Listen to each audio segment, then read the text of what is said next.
Here we go.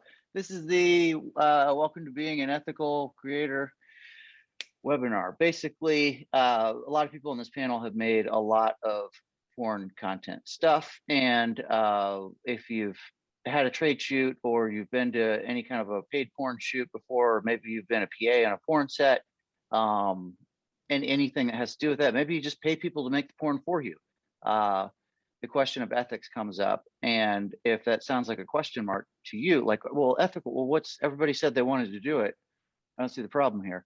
That's not where you want to stop. You want to, there's some more things to dig into on your sets and in the booking email, in the everything from the booking email to the content's already on the internet now. Everything in there, there's a lot of questions of ethics that are going to come up. And so this is where we're going to talk about that. And here on the panel, we have a bunch of amazing people, and I'll let you introduce yourselves really quick. Let's just do like a 1-minute blurb so we can dig into the questions. So Cassie, can you please go first and introduce yourself? Hello, I'm Cassie Curses. I've been creating content for almost 10 years now. I started with Snapchat and just videos through emails, just sending it through email. And I'm here now producing content on Centro and other content platforms. Awesome. Thank you, Cassie, and thanks for being here. All right, Chrissy. I am Chrissy LeBlanc. I've been in the adult industry since 2014. I cam, I make content, I have Snapchat, I'm on my fan Centro. I feel like I always end up forgetting something when I'm introducing myself. I'm a little bit of a Jill of all trades. And I also am like part owner, producer of My Perfect Harem, which is me and my partner working with other women. So we work with a lot of other content creators in that aspect as well, doing like content trades and things like that. So yeah, cam, content, snap, premium social media, all sorts of stuff. Thank you, Cassie. And Tilly.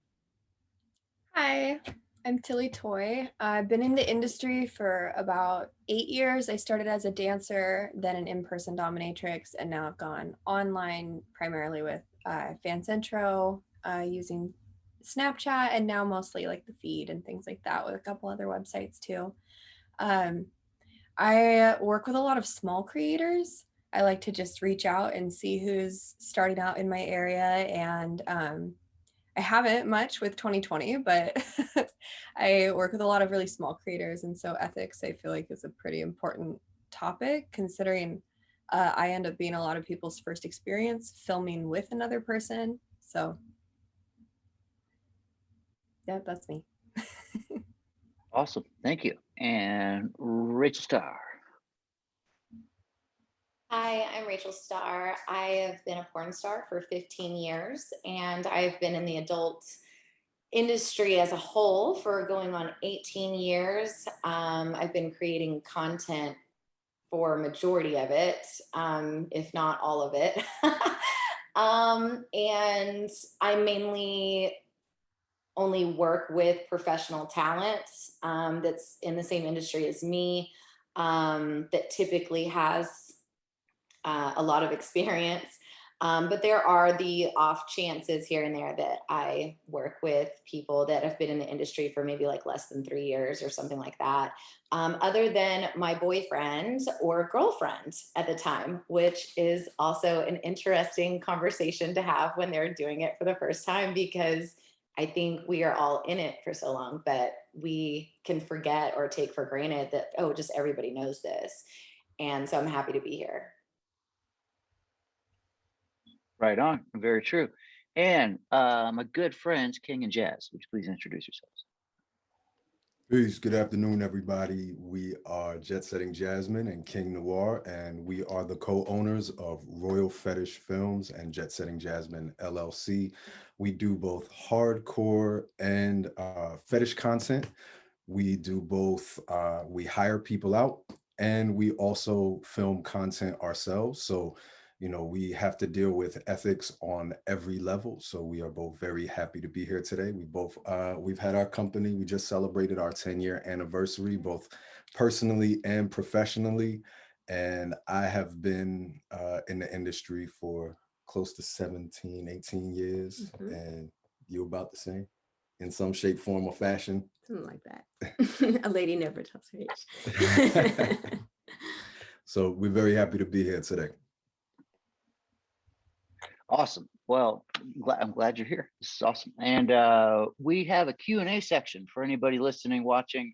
That Q&A section is how you interact and ask us stuff and say, wait, I didn't understand that. One real big thing I'm real big on is wait, I didn't understand that. If someone says a word, please feel free to throw that word or misspell it. Just throw it in the Q&A and say, what does that mean? Because language has a big effect on whether or not people get pretty messed up on a communication, which can get you really messed up on a porn set. So we need to know the words, and there's words I didn't know years into porn, and I just kind of was like, I wonder what that means. Okay, here I signed up to do the shoot. You know what I mean? So please ask what the words mean in the Q&A, and also ask other things, deeper questions if you want. And I have that thing open. Somebody will be watching that and seeing what's going on. So why don't we just run through it chronologically and just in the sake of time. If you porn, at least in my, I haven't experienced everything. I've experienced a lot, but in what I've seen in porn, it starts with a booking email, which could just be a DM on Twitter, but a booking request like, hey, you want to work with me? You know what I mean? Or it can be very elaborate and like an official thing that's typed out and stuff like that. So what are things to look out for in that first contact when it comes to getting someone to be, whether, and I mean PA, director, makeup, or just you want to come over and trade, you know what I mean? All that. Like what's that first contact mean to you in terms of ethics? And can we just show hands real quick? Because I'm sorry, I'm not entirely familiar with everybody here. Who here works with other people and not just solo currently? So everybody, fuck yeah. Okay, then we got a bunch of everybody knows this. So Cassie, can you please just touch on that real quick? How do you reach out to people, let them know you want to work with? I start pretty polite and introduce myself and tell them where I found them, and I ask them if they would like to trade content, and then depending on their reply, we'll go from there. Then we discuss then what we will do, boundaries and such. Hell yeah. And then just to dig into it a little bit deeper, have you ever seen or heard of a time where there was a oops in the booking? I'm saying booking, but you know what I mean, the reach out to work. There was a oops there that led to problems with ethics later. Like, oh, I didn't know you wanted to put everything on Pornhub for free, shit, or something like that. Did you ever run into that? Or I ran into that before, yeah, but since then I make sure we discuss first what are we going to do with the content, and where is it going to go. Cool. And then out of here, let's do another little show of hand. Who here's had a thing where like they has a process of, okay, there's an order of which you put even if it's a DM, hey, I want to work with you, this is what I want, this is what I think I can give you in the trade? Or anyone have familiarity with that? Or does everybody just kind of reach out and say, hey, you want to work? Sure, I could jump in on that. Yeah, Chrissy, please do. Yeah. It definitely depends on who the person is, how I approach it. If it's somebody that's already in the industry versus someone that's a bit newer to it. Especially with camming, when I used to live in Washington, D.C., where there really is no adult industry there. So my partner and I would find other girls on Tinder, to be honest. Just people who are open to it. So that is definitely a little bit of a more lengthy conversation. You start a bit more general, flirting. Do you like each other? You start there on that base level, and then you can talk about, okay, are you comfortable with monetizing it? Are you comfortable with filming it? So you can start out with those basic levels with somebody that's very new, If it's somebody that has already been in the industry for years, is already a content creator, then I can just reach out like Twitter DM or text or however I know this person and ask them directly if they're interested in doing some content together. So someone that's already in the industry, that already kind of knows how to navigate those conversations, it can be a little bit more straightforward. But someone like, I know Tilly said that she works with a lot of newer people as well. So I'm guessing that a lot of your conversations are a little bit longer about what kind of things are you into, what is okay, what's not. And if it's somebody that I don't know as well, we usually start out a little bit more on a vanilla level. I don't usually jump into something that's too hardcore or demanding when it's my first time with someone. Mhm. Right on. And that's a big the first question for me in the past when I've had to book someone else is maybe I need them for a specific sex act. That's what I think I want out of this relationship that's about to happen. And I don't know if they're into it or not. I think, oh, they would look great doing that. And I think I saw on the internet somewhere they do that. How do you so Tilly, how do you ask that kind of a question? Because people can get offended, you know what I mean, if you ask the wrong thing. Yeah, I usually, so to get around to that kind of thing, especially with, I feel like a lot of the creators that I work with, I have a couple that are very experienced, and then I have tons that are new, especially um, in my area is a lot like DC. There's not a lot of the online sex industry. There's a lot of physical, like we have a ton of strippers. We have like the most strippers per capita in Portland, Oregon. But the amount of them that are actually online, it's hugely increased since the pandemic, but in the past 8 years, it hasn't been a huge crossover. So most of the people I work with have been in the industry for 3 years or less, or online for 3 years or less. And so I usually like to ask them, what kind of content do you create? What kind of content would you like to create? This is what I create, and this is what I'm looking for. It kind of more of like proposing it in a way of like, do you think we're compatible? Rather than asking them like, I want you to do this. Would you do it for me? Because then you're not asking them to do anything. You're just kind of seeing if the pieces fit. And it feels a lot less like, oh gosh, like she wants me to do this. I've never done that. Maybe I could. And it's less of like a proposal. Right on. Does anybody else want to speak on that before we move to Jazz? Yes. Yes, so I was thinking about that these are all the ways that we're familiar with being contacted and contacting others. We also look for like people, if they have a booking or like 4 bookings in their Twitter, really respecting people's requests for how they like to be communicated. So even although it may be easier to send a message on Instagram or Twitter, I always like to look for if there are any instructions on how that person actually likes to be communicated with, because that's the first sign of respect. Also, it's also the most likely chance that you're going to receive a positive and quick response, because that's where we're looking for our work. And the second thing is, I just wanted to mention how I absolutely do not like to be contacted is when people send their genitalia to me and say, do you want to work with me? That's really off-putting. And that's like the last thing that I actually want to see before deciding how and if we can work together. And also to add on to that, one of the ways that we work with people to actually find out what they are willing to do or are comfortable with, on our website, we actually have a fetish survey list or whatever. It's about like 300 plus fetishes. And well, we always let them know, like, if you have some time, answer this in what you'd be comfortable with doing on film or comfortable doing with us or the other performers with our company.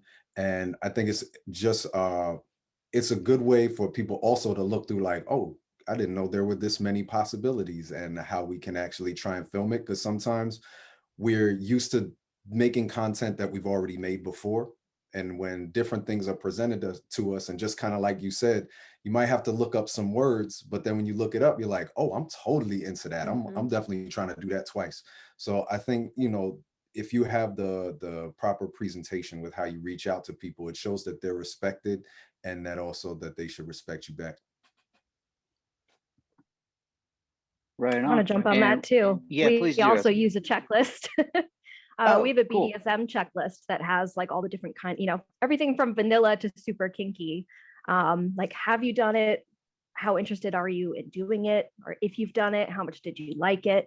And it does take a while to fill out. So that's usually for people that we're going to work with more than once. Like if it's just one scene, then we can just discuss it directly. But for cam models that we work with on a regular basis, we've had them fill out that checklist before so that we can get a good profile of, just kind of what do you like in bed? What are you open to? What are you not? So a checklist is great for that too. I'm going to jump in on this as well. I think one of my first questions when it comes to creating content with someone else is, number one, are they willing to sign a contract? Because I want everything outlined in a contract. There's no confusion. Now, whether that's a content trade, I would still have a contract, or whether that's we're going to own this separately and outright, or if there is pay that is going to happen. Like, is this an even content trade, and all we're getting from it is 100% rights to this content to use however we want? Or is this, I have 100% rights to this content, I'm going to pay you for this? Or it could be something as simple, like I've done this numerous times. It's like, we are filming 2 separate videos in 2 very different outfits, and one is for you and one is for me. There's no money being exchanged, but it's, this one's the one you're going to use. And this, so now I don't have to worry about a lot of the messiness. That's how I prefer to do it. And I definitely learned that over time from thinking we had an agreement and an actual contract. And then, because this is the thing, is you can have a contract and it can be laid out in black and white, signed by everybody. They had full ability to read everything and go over it and ask whatever questions they want, but it doesn't mean that somebody's going to stick to it. So that, for me, after having that, I'm like, okay, line 6B specifically says that you agreed to this. I got to the point where I was like, okay, I would much rather you always have your content that doesn't look anything like mine. Now, whether that's going to be a trade or I'm going to pay rates or whatever, I'd just rather film 2 in one day. And so that's where I come in. Like, contracts to me are very, very important, but also just because you have a contract with someone does not mean that they're going to follow through with it. So you have to keep that in mind as well. Awesome points, definitely. And I have another question, kind of same thing online, but I want to ask Rachel, if you're let's think of a scenario where Rachel Starr reaches out to someone who does not yet have as big of a name yet, and they're newer. Now Rachel knows, Rachel's been there and done that and seen a lot of things, and also had gotten to the point of what we would call success, what many would call success. You know what I mean? Rocked it out. The other person is a question mark, and we don't really know what's going on there. What steps do you take to make? You don't want to over-explain everything, because there's the fear of they're not hearing anything at some point, because I'm just giving them, here's all the parameters. Blah, blah, blah. But then at the same point, you need to have. I need to know for sure that someone else actually is consenting and not just saying, yeah, it's cool, whatever. But really they just want to work with me to get more Twitter followers or something. You know what I mean? And everything else be damned. How do you navigate that? That's a really great question. I don't know if I'm a fair person to answer that one in particular, because I will not trade content with someone that does not have a very substantial following, because I don't see it as something that I can really benefit from. Like, I want to be pretty in line with, we're kind of at the same level. The only way that I would do that is either in, I was either in a lesbian relationship and I did it with a girl, or a heterosexual relationship and I did it with a guy. And they're like, yeah, I'll do some content with you. But at that point, I mean, they've probably seen me do this a million times over, a span of time. But even then I sit them down and I'm like, this is going to be on the internet forever. Like, you may be okay with it now. What if we don't work out? I'm not taking it down, because guess what? Even with my boyfriend and girlfriend, you're signing a contract. So just because we're not in a relationship anymore and you decide 5 years from now that you're in a different relationship and, oh my God, somebody got pregnant or whatever, and I want to be a mom or a dad and I don't want this on the internet anymore, it's too late. And even if I could take it down, it's been shared so many times, since then. So I really try to educate them first and foremost. Like, if they're new, like, my name, like, it's always going to be on the internet forever, no matter what you do. But if you're going to align with someone that has been in for as many years as I have, like, it's going to get seen and it ain't going nowhere. We're going to have problems with piracy. We're going to have, this is really going to be there forever. And I think that for me, that already scares people. And if I see any kind of apprehension, I'm like, nope, I'm good. Because there's just so many other people I can work with that are like, yeah, not a problem. I'm right there with you. I understand all this. So for me, if I'm like reading their body language, I'm reading the way that they're choosing to do words, like how fast are they processing this? What questions are they asking? And if I see even the slightest, like, maybe, I'm like, nope, I'm good. Because I need 100% never going to be a problem understanding for me.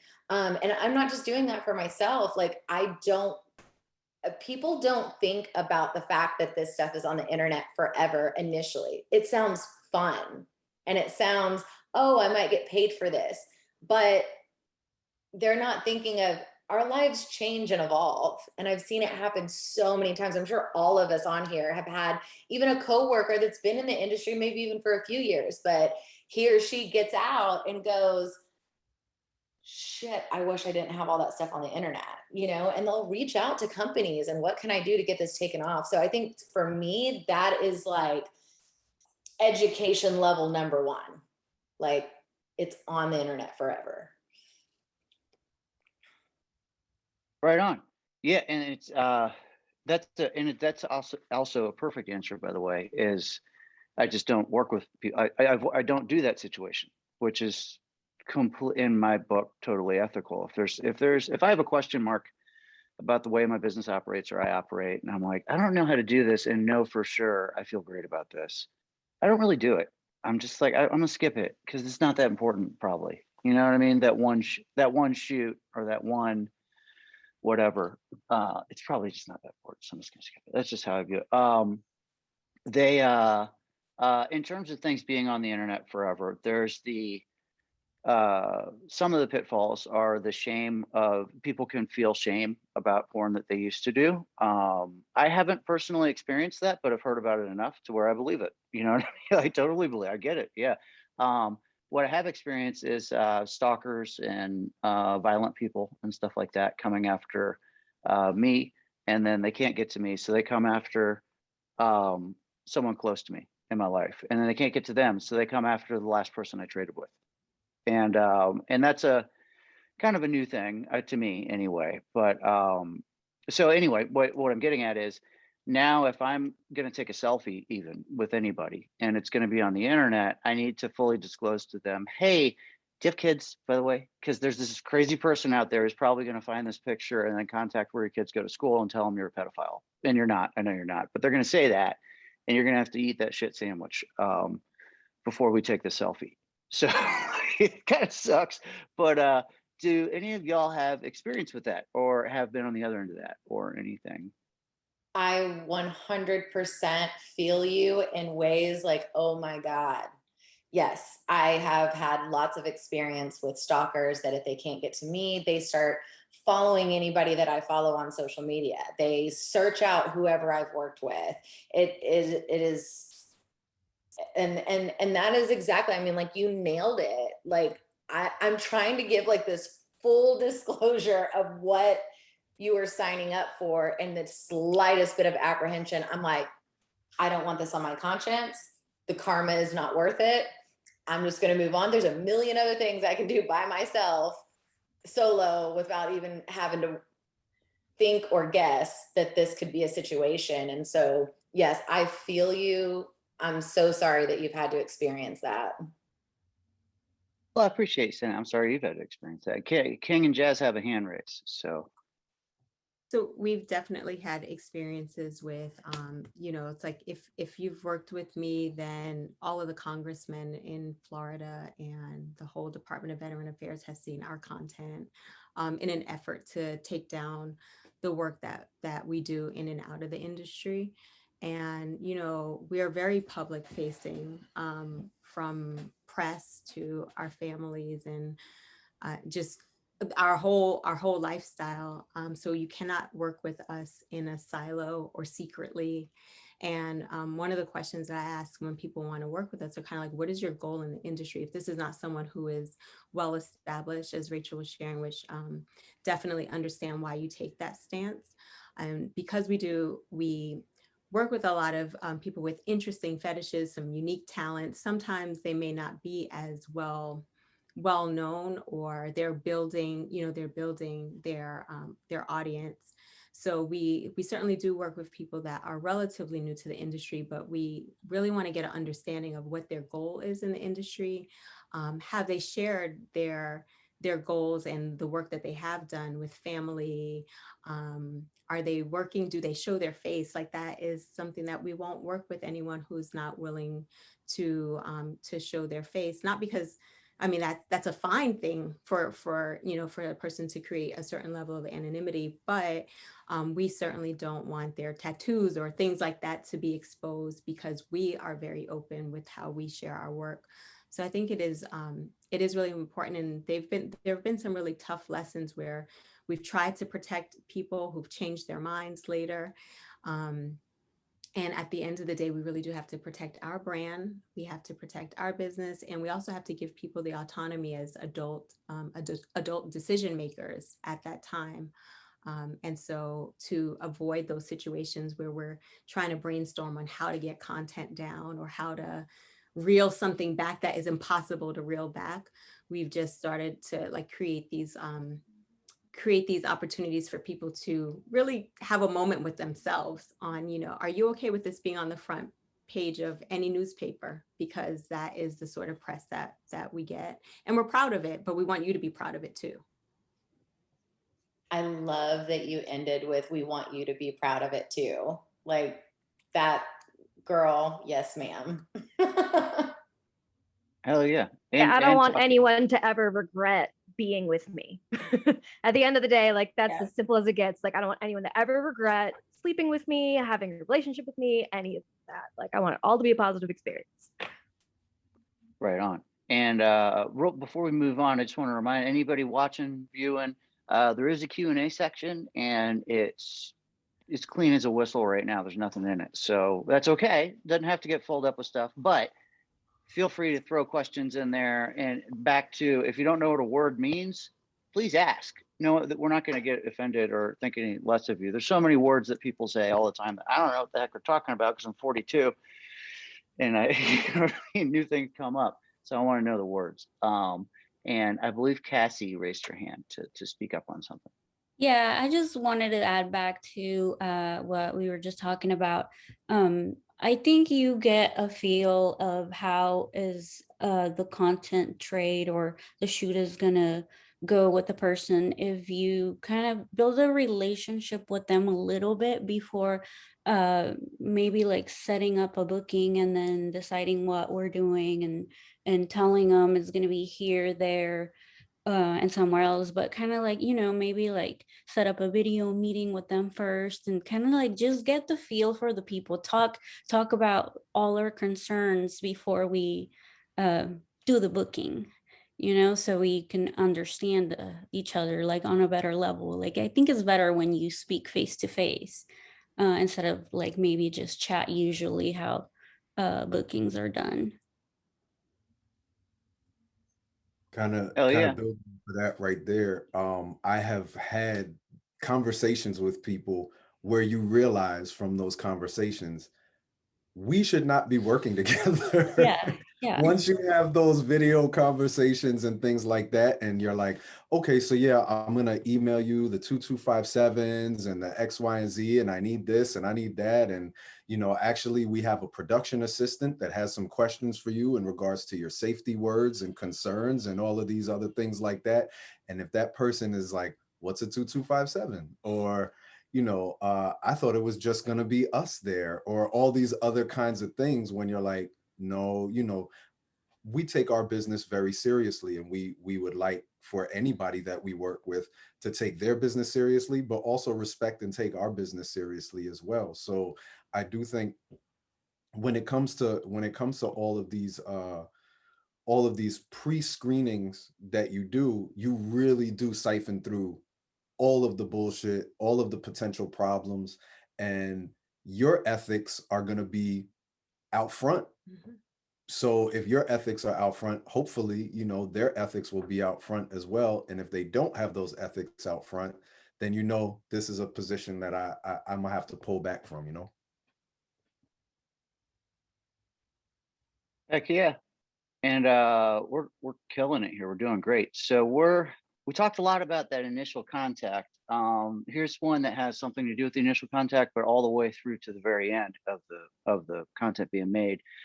The idea of chemistry in porn is, so here's a statement. I'm gonna say the statement, and it is 100% accurate, but it's also, in my experience, 100% dangerous. Um, uh, the defining factor of good porn versus not good porn has everything to do with chemistry. Or I only work with people who have good chemistry with me. Or what makes the best porn in the world? Oh, chemistry. A lot of us say that in panels and stuff like that. But and true on its own, in a bubble, that's, yeah, chemistry's great when it happens, it's great. But here's where it's dangerous. I might think I have chemistry with you. I might be feeling it. You might not be feeling it.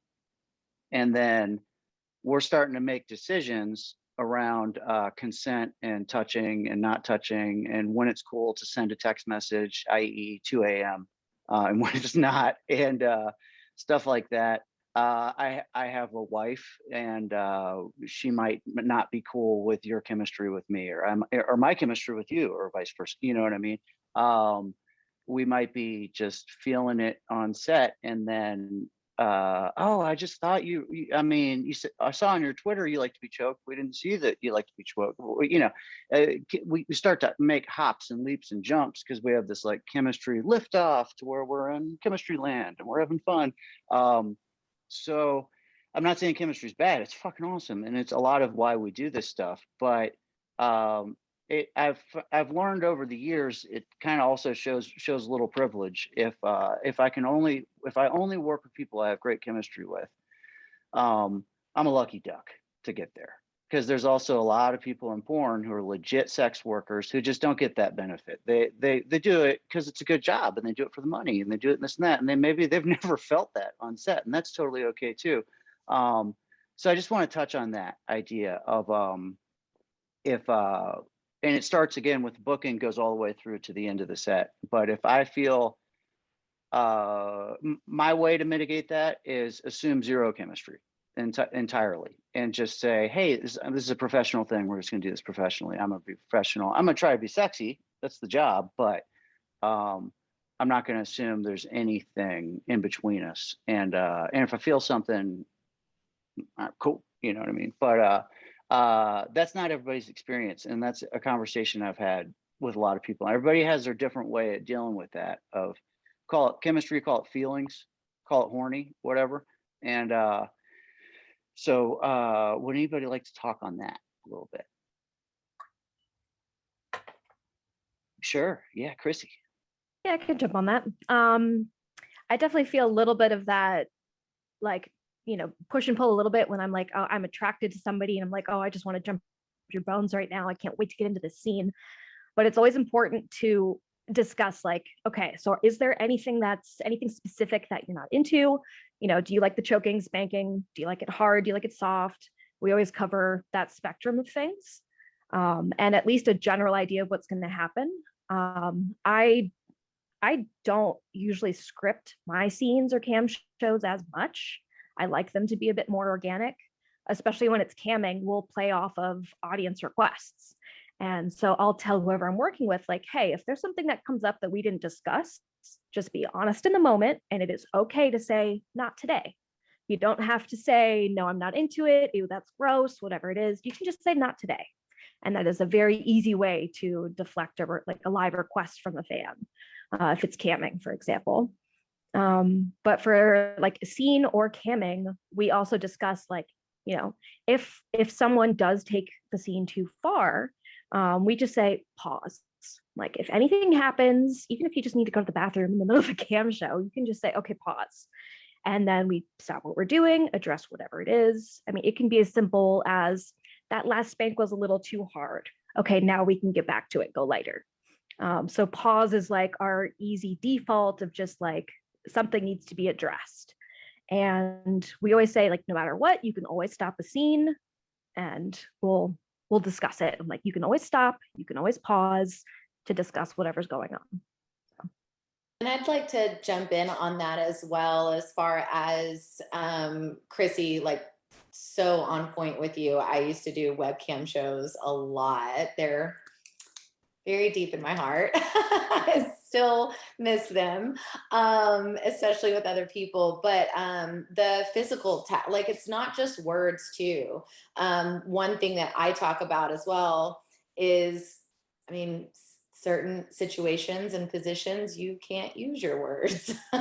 So there needs to be a tap situation or a squeeze my hand situation, however that is. But I definitely, look, I can be super, super attracted to somebody and there's a lot of sexual chemistry there. But at the end of the day, we're running a business.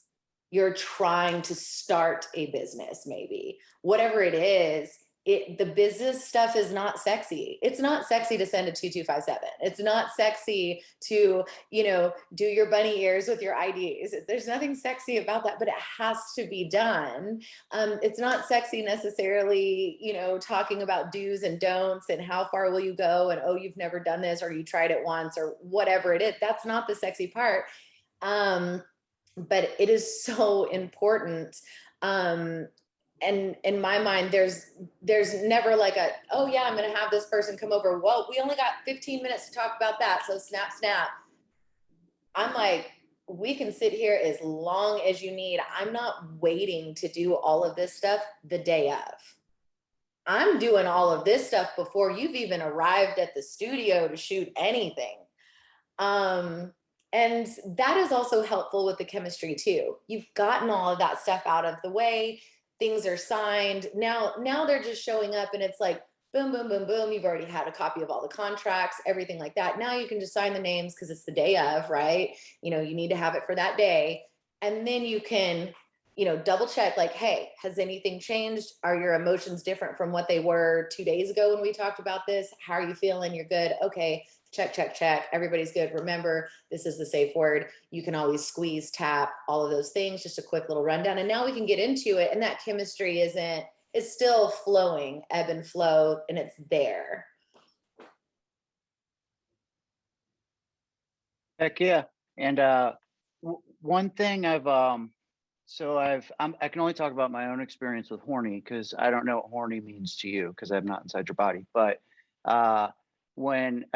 so I'm like recently transitioning male to female, right? And when I was full dude, like on steroids and shooting tests in my butt and everything like that, I had peaks of horny and then valleys of not horny. And they're extreme. They're very extreme. And there's no way to express that other than I make pretty dumb decisions when I'm at peak horny, and I make really more like chill business decisions when I'm at valley horny, right? And these peaks and valleys can occur within a 5-minute period at any time in the day. You know what I mean? Now my endocrine system is like flatlined because just where I'm at with my transition. So like shut down all androgen blockers and we can get real sciencey with it. But basically I'm not horny. I'm like at 40% horny as a flat line. It's just a plateau at all times. So my business decisions are on point. I'm like pretty sharp all the time. It's kind of cool. I'm like, why didn't I do this earlier? God, I'm smart now, because I'm not thinking with my dick all the time. But what I've noticed is when it comes down to booking and scene decisions and what could be cool, I've lost the edge of the money making edge of that's what we need in this movie because that's what makes boners come. Oh God, we need that. But I've gained the safety factor of I'm not going to try to ask anyone to do anything. Like I care way more about the people on the set than I do about getting that thing. You know what I mean? So I just kind of wanted to share that openly because I know that I've made decisions in booking and then jerked off and come and then been like, oh, now I'm signed up to do that. I don't really want to do that. That's a dumb idea. You know what I mean? And then I'm assuming everyone in this room has been on one side of that. Like you've been booked by someone who was super horny and then now they're not and now you're there or something like that. And like, is there anybody have experience with that, how to mitigate that? Because it has to do with the chemistry thing too. And maybe I rambled there, but have you ever set up a scene or a trade and then later been like, this is stupid, but here we are. Now we're at that day. Anybody have that experience? Yeah, I've had something kind of similar to that with a friend that, and she's like a friend, so she and I already had a sexual relationship, so there was a lot of horny happening in our conversations about filming because it wasn't quite gone about the same way I would do it with somebody I wasn't in a relationship with. And we never ended up putting any of the content up because it was about like bondage and hot wax, and she and I had both, I had been a dominatrix before, so I had a lot more experience with it than she did, but I had never personally had hot wax on me and neither had she, so we kind of agreed like, well, we've both never done this, let's dive into it and we'll film it and it'll be so hot. And so we both were like all full blown into it and we got into it, and she loved it and I hated it. It was horrible. It was so hot. So pretty much in the middle of it, it was pretty clear right away. I was like, I don't like this. I'm like, you're now the person in the scene. And so we just had to kind of make like a quick switch of roles where it wasn't going to be us doing it to each other. It was going to be me doing it to her, which I thoroughly enjoyed making her have fun. But yeah, that was not my thing. And so I think you just need to be flexible with all scenes. I think we've all had a picture of how a scene's going to go before and it's gone completely different, off the rails, not what we expected, but it worked for both people that were, or however many people that were in the scene. But yeah, I think being fluid and flexible, and if before the scene you changed your mind, you need to be able to say like, I'm no longer okay with this. And I like to check in with people even after, like how Rachel was saying, getting that all that stuff out of the way and then onto shoot day. I still like to check right before on shoot day. Are you okay with everything that we've agreed on? This is how I think it's going to go. Is that the same picture that you have in your head? And I just like to make sure that everything's clear, and just because that does happen where you fantasize something and fantasy is always better than reality, and then you get to the reality and you have some second thoughts.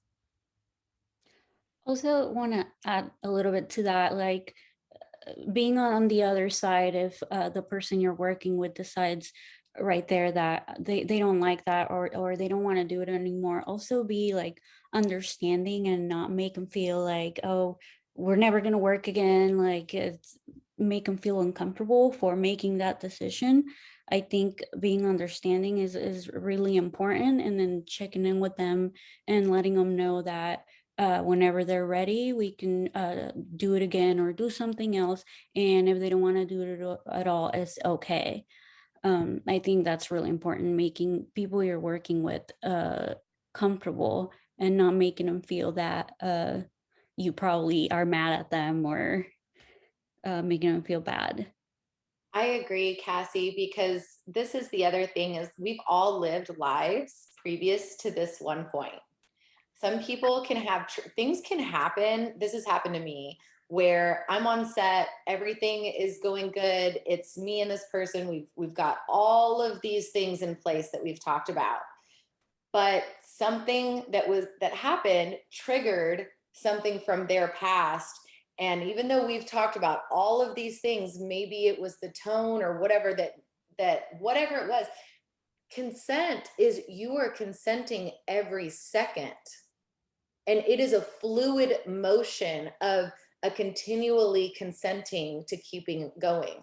At any point in time, I don't care if we're 5 minutes into it or 55 minutes into it, if something happens and there's whatever, it stops. And that is okay. This is not a shame fest. It should be caring for that person. Stop.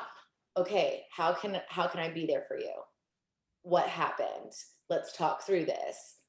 You know, you should be coming with a compassionate place, not a place of shame or great, how much money am I going to lose because we didn't get to finish and I just spent all of this time putting all this no. We are dealing with human beings, not robots.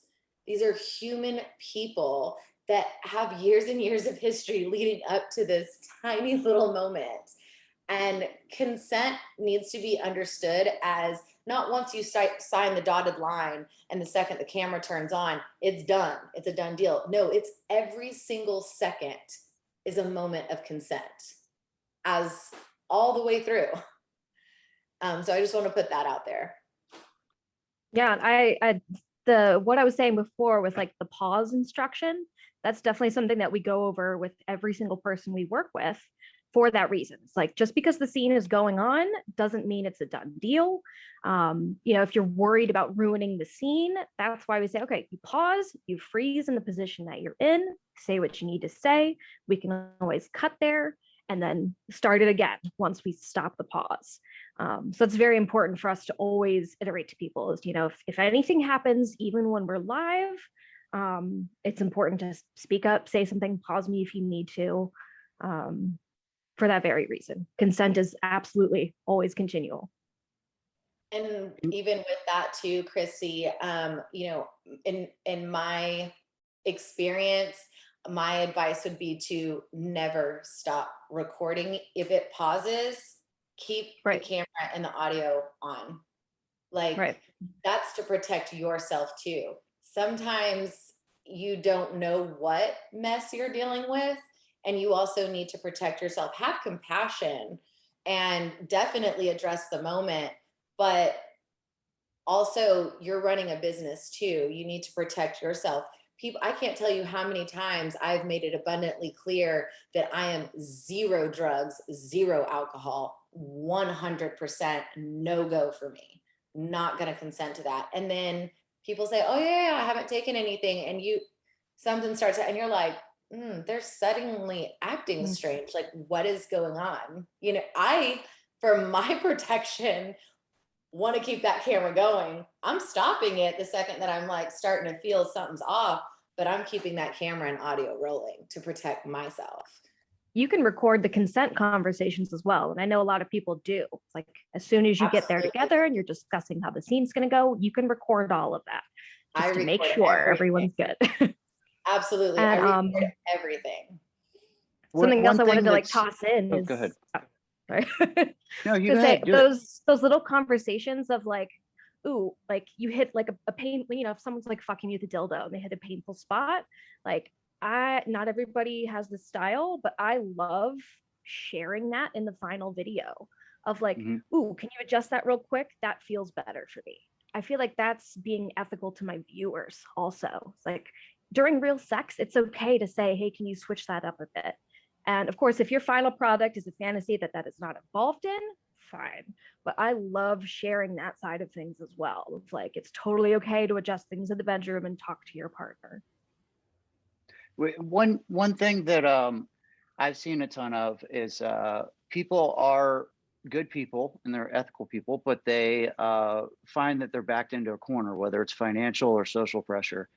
and then they make a call that's not good. And this is, for example, I hire someone to make me some gay porn, and I'm not going to be on set that day. I outsourced it, and the bottom or the top just can't go on because of like what Rachel said. Something gets triggered, something happened. It's just a bad day.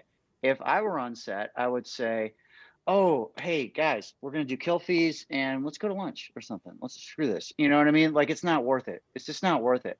But I'm not on set. The person I paid to be on set's on set, and they don't want to report back to me, set got killed, we just lost $6,000 of your money.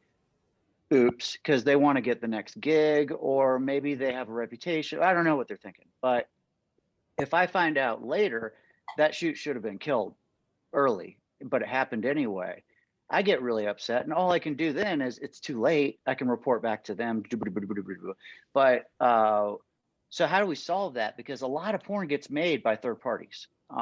Whether it's if you look at bigger companies, I'm small, but like Gamma, MindGeek, you know, it's people who will never meet the person who came up with the idea to make the porn. It went through like so many levels, and money has a lot to do with it. I'm gonna get to you, Rachel, in just a second, but I've just one thing as a small, tiny business person, which I think the majority of us are, budgeting for dead shoots has saved my butt and my heart and my peace of mind so many times. Just knowing, hey, I'm going to do the shoot, super pumped about it, but any one of my shoots this month, maybe 3 of them might die and I might lose money on them. I need to budget for that. I can't spend that money yet. I can't assume that these shoots happen yet, because odds are shit's going to happen. And I want to feel good about killing shoots, not, oh, I killed a shoot, what a waste of time. I want to feel good about it. Like, hey, killed a shoot because I can afford it, because I budgeted for this shit, because I'm a good mom. You know what I mean? Like, you know, like that kind of stuff. So anyway, Rachel. You actually just nailed it. Like the last part that you finished up, I was literally going to say budget for it. Like, shit goes wrong.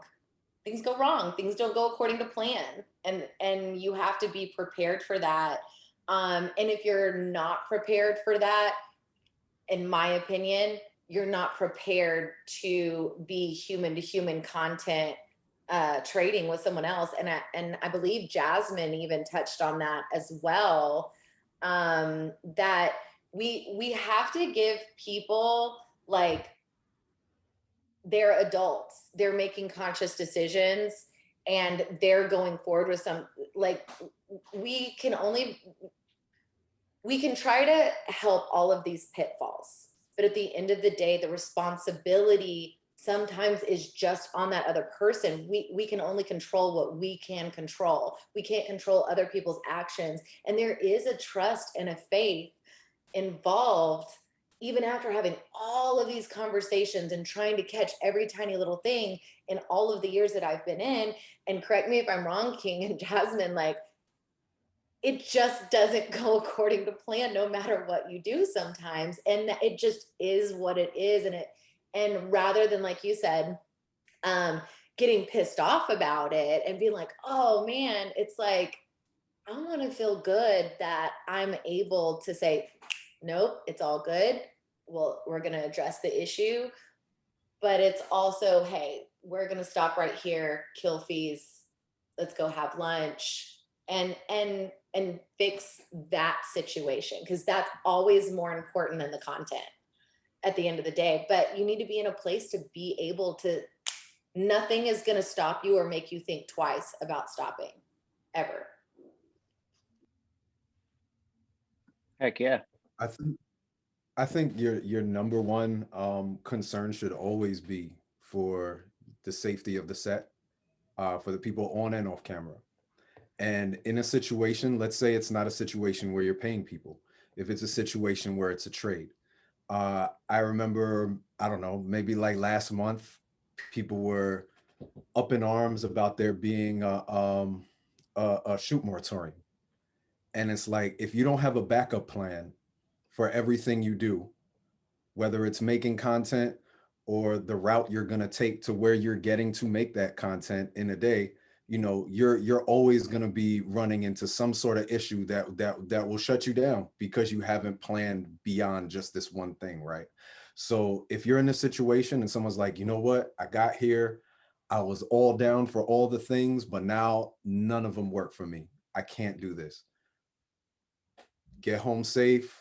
You know, if you want to maybe film something together to talk about it, make some safe for work content speaking about it. Or if they don't want nothing to do with nothing, that's a whole lot of solo content that you are going to have to create, you know what I'm saying? Or find some other things to do with your time. I think especially in those kind of situations, if just as Lucy said, you know, like, oh, if you get mad at this person, you know what I'm saying? And whether they stay in the industry, they leave the industry, whatever, now you are problematic within our industry because you're not understanding of what happens in a day. Just as Rachel said, all the moments that lead up to that person getting there, you don't know what happened before they got there. You don't know what happened in their life, and you have to respect the decisions that people make. And I think part of being an ethical content creator has to do with you are standing on your ethics at all times. And if your ethics are safety at all times, you will continue to be an ethical content creator and set a good path for others in the industry as well.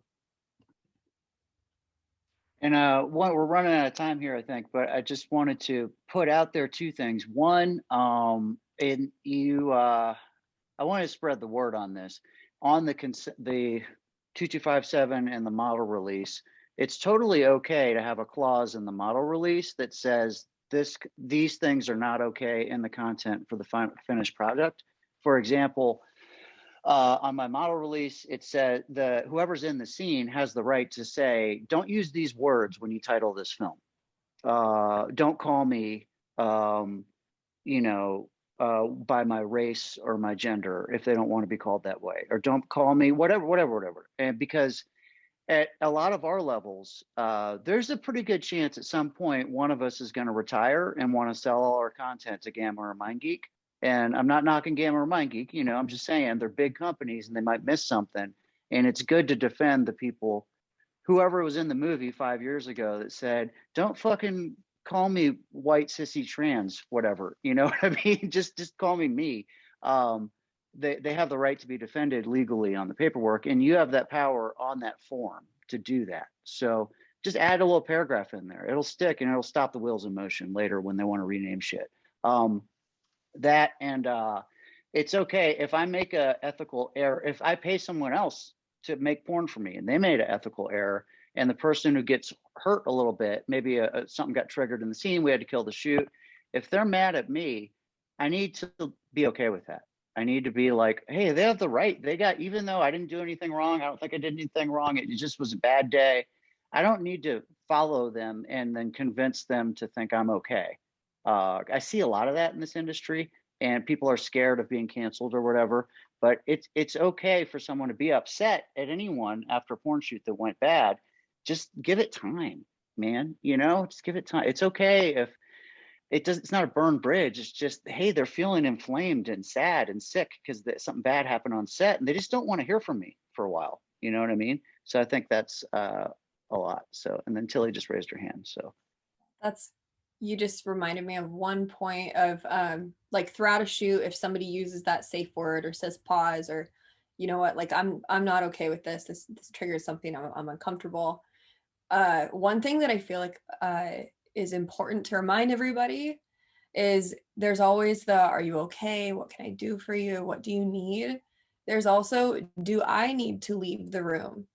There's always, am I the problem? Do I need to leave the room? Am I making you uncomfortable? And we always need to remember that we could be the problem and we could be the trigger and what's making the person uncomfortable. So we need to take full responsibility and do whatever they need, even if that is leaving the room. And that's, I've run into that being somebody staying when they're the problem and they need to leave, but they want to help me. They don't get that they could possibly be the problem. So we always need to remember that we could potentially be the issue. Tilly, I love that you said that. That's very, very enlightening. And I have actually, even being in the business this long, I don't think I've ever heard it quite worded just like that. And thank you, because that's a good piece of information. that I would like to add in. Am I the problem? Do you need space from me? Do I need to leave the room? And then also, Lucy, I have to say, it has never, I learned something from you today as well.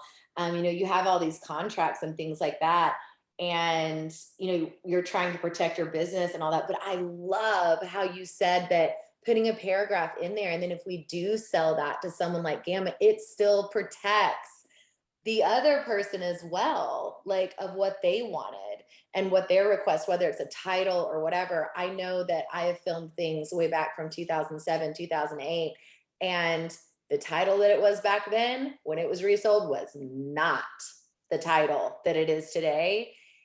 And it's one of those things that I'm just like, okay, that is, I can't do anything to change it. It is what it is, but it sucks. And so thank you for mentioning that, because I will be talking to my attorney to add in that on my contract. That was very enlightening as well. Thank you. Well, thanks. And Chrissy had a woo woo. Yeah, can I add on to the contracts? I'm a big fan of like adding in little addendums to the contracts. So we've done like titles with keywords, like, you know, always identify, like, you know, for example, always identify me by my name. Don't call me slut, or, you know, whatever it is in the title. So that's a really good one. We've also done, are there any sites that you don't want this to go on? Like if you don't want it to go on any tube sites. We've added in a date, like you can't release this video before a certain date. That way there is no like race to edit it and get it out before the other person does. Like if you are sharing the same scene. So having a release date is good. Having a minimum price that you'll sell it for. Like even if you put this on sale, you cannot sell it for any less than this amount of money. We've put time limits on that as well. Like, you know, after 6 months, this can go on tube sites, or, you know, that for an example. So any of those details can be put into, added onto a contract of whatever it is. So those are usually things that we do is the price, any sites they don't want it on, a release date or edit date, like you can't put this out before me. And then also for if you're doing 2 different scenes of like, okay, we're filming 2 scenes today, one's yours, one's mine. Sometimes we'll even do like, okay, this is yours for the first 6 months, and this is mine for the first 6 months. And after that, we're going to switch. So then we both get both of the scenes, but you can't put out the scene that I have until this date. That way you have like exclusive rights for a certain amount of time, and then you get to switch them both. So there are a lot of different things that you can put into a contract to make you both feel comfortable. Heck yeah. And we've been at it for an hour. I am ashamed to admit I don't know how long this panel goes. I assumed it was an hour. Does anyone know if I'm wrong? Is it 2 hours? It's 1 hour. I see 2 ones, which adds up to 2. But you're a team. I was told that it could go to 3, but I am already 6 minutes late from leaving my house because I have something else to get to. So I just want to say whatever y'all decide to do. It was such a joy talking with all of you and hearing all of your comments. And it was such a beauty to meet all of you. Y'all contributed so much that I think is really beautiful. And being in the industry so long, it fills my heart with joy to see people coming together and sharing and communicating, because even being in as total 17, almost 18 years, I'm still learning things. And Tilly, Lucy, thank you for that. And even Chrissy, as you even further explained it, and Jasmine, I mean, just talking about the responsibility, like we can only do so much, like we have to give people the responsibility. Cassie as well, like, I mean, just beautiful information. So I'm still learning. Even this far in, you never reach a point that you know everything, even though people consider us an expert. Experts still keep learning, and things evolve and change. You know, they're very different than what they were, 15, 20 years ago. And we've got to keep up with that. So y'all are beautiful. I'm sending you all my love. Mwah. Oh, well, thanks. I'd say let's wrap it up. Does anybody have a thing that they want to say before we wrap it up? Like, this thing didn't get said, and it needs to be said. I would like to add on one thing that you can do that is very important, even before you reach out to somebody or as soon as someone reaches out to you. do your homework on that performer, do your homework on that company, because there are a lot of people who forgot to erase their racist or transphobic tweets from a couple years ago. Couple months A ago. couple months ago. You know what I'm saying? So it's definitely or other things that people do that can be problematic. I think it's important to look through the content that they make, you know, to make sure that they make content that will fit with you and the whether it be what they stand for or what they do. It definitely helps cut down on a lot of problematic issues as well. So do your homework is definitely one of the things before you even wind up in a situation with somebody. Researching. Heck yeah. And besides that, thank y'all so much for having us. Very good points made today, and we appreciate y'all having us on. Thank you for having us. Also consider sharing resources and cost of everything. Line item what it costs to do the shoot and trade that too. Word. Yeah, absolutely. If All right, well, that's anybody fucking cool. listening has any other questions, my DMs are open, so feel free to message me if Yeah. anybody has unanswered questions. Hell yeah. Yeah. And thank you, FSC. And I believe it was the Centro company, Centro, Model Centro, that put this together. So thank you for putting this together. And I guess we'll just wrap it up there. But thanks everybody for coming. Yay. Thanks, guys. Have a good day.